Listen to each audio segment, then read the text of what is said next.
बोलिए कंचन जी, क्या क्या जरूरी है खैनी की खेती के लिए? आप कहाँ से आपको ये आइडिया मिला कि खैनी का खेती करें ये लॉकडाउन पीरियड के बाद?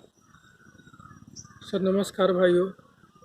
खैनी की खेती के लिए सबसे आवश्यक है कि ज़मीन ज़मीन जो होना चाहिए ऐसा होना चाहिए जिसमें पानी ना लगे। ज़्यादा पानी, बलुआही मिट्टी सबसे अच्छा बोला जाता है खैनी के लिए। तो जिसमें पानी ज़्यादा ना जमा हो वैसा ज़मीन जो है खैनी के लिए सबसे आवश्यक माना जाता है।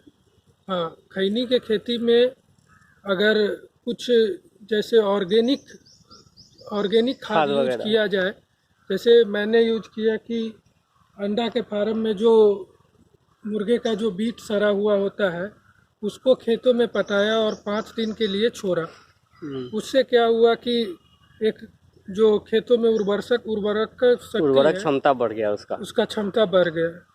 उसके बाद क्या करना है, बीज मैंने जो है खैनी का खरीदा पास के ही गांव से जहां खैनी का खेती होता है। तो बता दें कि जो ये जो खैनी का खेती होता है ये मेनली दशहरा के टाइम में अक्टूबर से लेके और मार्च अप्रैल तक का ये फसल है। कहने का मतलब अक्टूबर के समय इसको बोया जाता है और मार्च अप्रैल में इसको काटा जाता है। हाँ, ये तो सितंबर में ही बोया जाता है, अक्टूबर में इसका बीज जो है छोटा छोटा रोपा जाता है।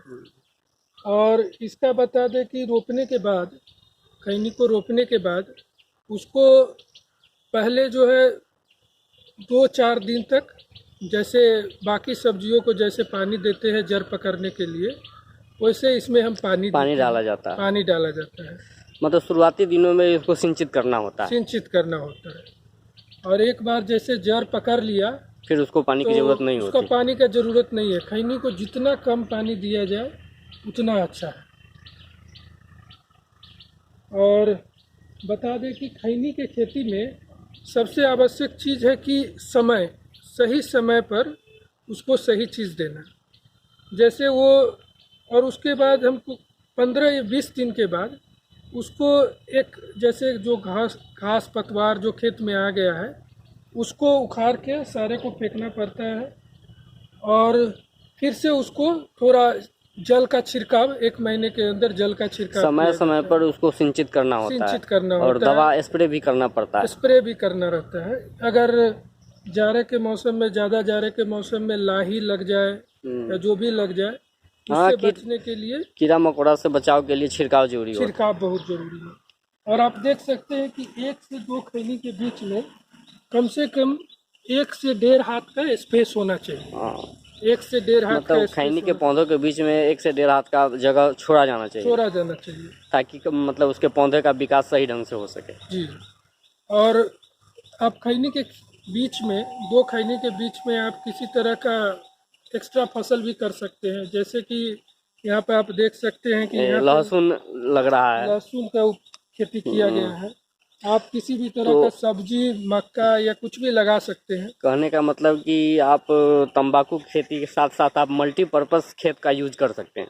बिल्कुल। और उसके बाद जैसे नवंबर तक या दिसंबर तक जो है 2 बार 3 बार खाद जो है, यूरिया, सल्फर, जो भी इसके साथ है, जो 2-3 खाद जो बाकी चीज़ों में डालते हैं खेतों में, जो इसके खेती के लिए उर्वरक जो उपयोगी है वो डाला जाता है। और हर के खेत जड़ में नहीं डाल के जड़ से थोड़ा दूर डाला जाता है ताकि जड़ों को नुकसान ना पहुँचे, गले नहीं। और फिर उसके बाद जनवरी तक आते आते आपको देखते रहना है कि उसमें कांखी आने लगता है। हर पौधे के बीच में आप देखिएगा तो, जैसे आपको हम दिखाते हैं यहाँ पे, ये देख रहे हैं आप, ये इसमें जो है एक कांखी है, ये हमने तोड़ा है। यहाँ पे आपको हर जगह जो है 6 से 7, 8 पत्ते, 10 पत्ते ही रखने हैं। बीच वाले डंठल को छोड़ के बाकी जो एक्स्ट्रा डंठल निकले उसको तोड़ना है। उसको हर 10 दिन पे तोड़ना पड़ेगा।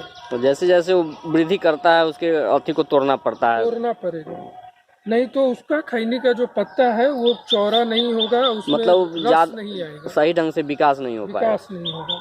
और जैसे आपको लगे कि इसमें 10 से 12 पत्ते हो गए हैं तो बीच वाले गंठल को भी तोड़ देना है।